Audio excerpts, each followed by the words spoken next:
الحمد لله نحمده ونستعينه ونستغفره ونعوذ بالله من شرور أنفسنا ومن سيئات أعمالنا من يهده الله فلا مضل له أما بعد فأعوذ بالله من الشيطان الرجيم بسم الله الرحمن الرحيم ما يلفظ من قول إلا لديه رقيب عتيد وقال رسول الله صلى الله عليه وسلم الدنيا دار من لا دار له ولها يجمع من لا عقل له أو كما قال عليه الصلاة والسلام আলহামদুলিল্লাহ, আল্লাহ পাক রব্বুল আলামিনের লাখ কোটি শুকর যে মহান রব্বুল আলামিন আমাদেরকে দ্বীনি মজলিসে বসার তৌফিক দিয়েছেন। এই জন্য দিল থেকে অন্তর থেকে শুকর আদায় করি, বলি আলহামদুলিল্লাহ। আল্লাহ পাক রব্বুল আলামিন আমাদেরকে দুনিয়ায় পাঠিয়েছেন, আবার দুনিয়া থেকে আমাদের চলে যাইতে হইবে। দুনিয়ার মধ্যে আমাদের চিরস্থায়ী থাকার জায়গা নয়। দুনিয়ার মধ্যে আল্লাহ তাআলা আমাদেরকে নিয়ামত অনেক দান করেছেন। দেখেন কি নিয়ামত আল্লাহ তাআলা আমাদেরকে দিয়েছেন। মুসলমানি বান্দা ভাইরারে আমার, আল্লাহ পাক রব্বুল আলামিন আমাদেরকে এমন একটা জিনিস দান করেছেন, যে জিনিস আমাদের মধ্যে থাকার কারণে মানুষ আমাদেরকে সম্মান করে, মানুষ আমাদেরকে মানুষ বলে স্বীকৃতি দেয়। অনেক মানুষ এমন আছে যার একটা হাত নাই, সমস্ত দেহ তার সঠিক আছে, কিন্তু তার একটা হাত নাই। এই একটা হাত না থাকার কারণেও মানুষ তাকে সম্মান করে। অনেক মানুষ এমন আছে যার একটা চক্ষু নাই, মানুষ তাকে সম্মান করে।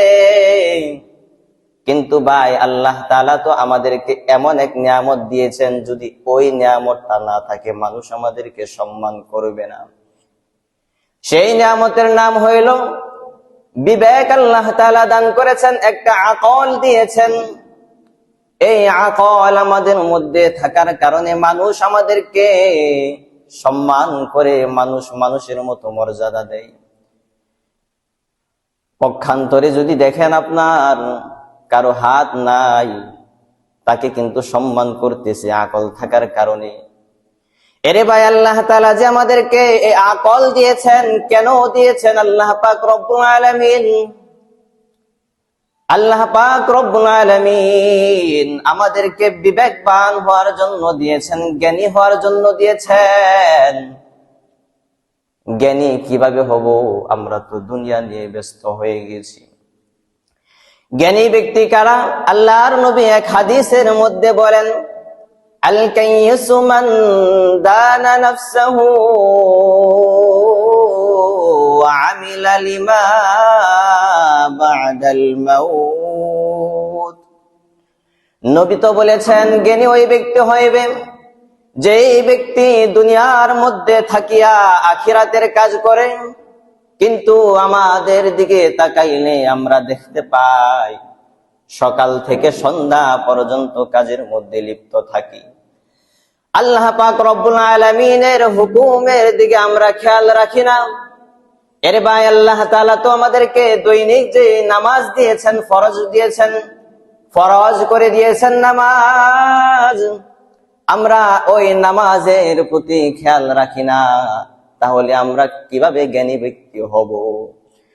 নবী তো বলেছেন যে ব্যক্তি দুনিয়ার মধ্যে থাকিয়া আখিরাত কামাই করে ওই ব্যক্তি জ্ঞানী।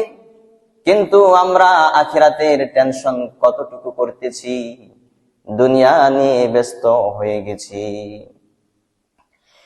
এর ভাই আমাদের যে দুনিয়া নিয়ে ব্যস্ত হওয়া, নবী তো অন্য হাদিসের মধ্যে একে একে কি করেছেন, যার কোনো বিবেক নাই, যার কোনো আকল নাই, পাগল ব্যক্তির সাথে তুলনা করেছেন।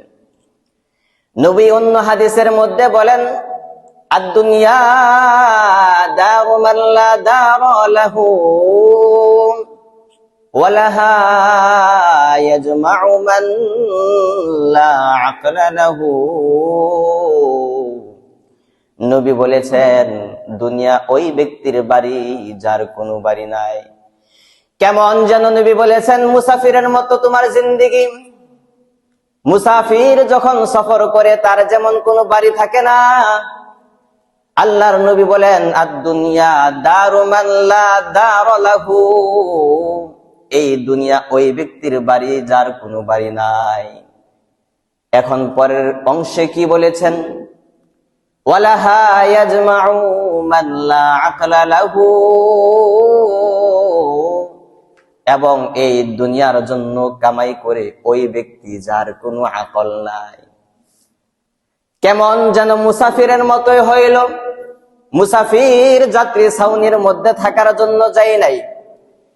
কেউ ইচ্ছা করেছে চট্টগ্রাম যাবে, কক্সবাজার যাইবে, সিলেটে যাইবে, তার গন্তব্য এখানে।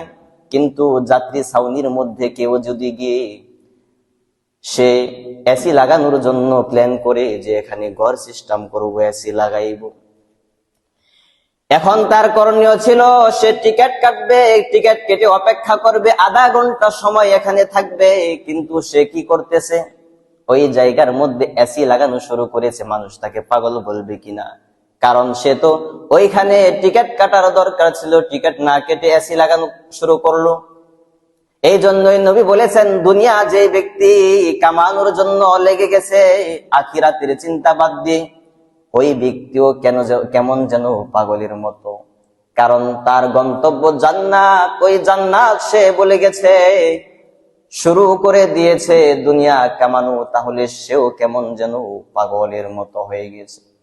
এই জন্য ভাই সব জায়গার মধ্যে একটা জিনিস লক্ষ্য করতে হবে, সেই জিনিসটা হইল আল্লাহ তাআলার যত বিধিবিধান আছে ওই বিধিবিধানগুলোকে আমরা আগে পালন করব। তারপর আমরা ব্যবসা বাণিজ্য, টাকা কামানোর জন্য যা কিছু আছে সব করব।